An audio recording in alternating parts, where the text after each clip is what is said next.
100 రోజుల పాలన సంపూర్ణ సంతృప్తినిచ్చిందని వాక్యం. ఇది వాస్తవం కాదు. 100 రోజుల పాలన సంపూర్ణ సంతృప్తిని ఇవ్వలేదు. మీరు పెట్టిన ఉచిత బస్తోని సంతృప్తిని ఎవరికి ఇవ్వలేదు. ఈ 500 గ్యాస్ సిలిండర్ ఇంకెవరు సంతృప్తి కాలేదు. మీరు ఇయ్యలేదు ఇంకా అది.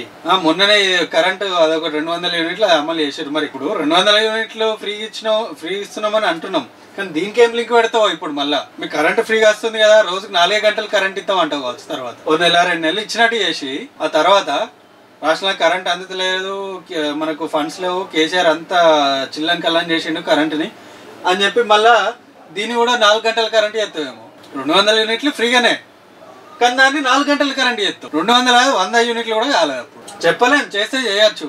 నేటితో రాష్ట్రంలో కాంగ్రెస్ ప్రభుత్వం ఏర్పడి 100 రోజులు, 100 రోజులు అయినాక కూడా ఇట్లనే ఉంటది.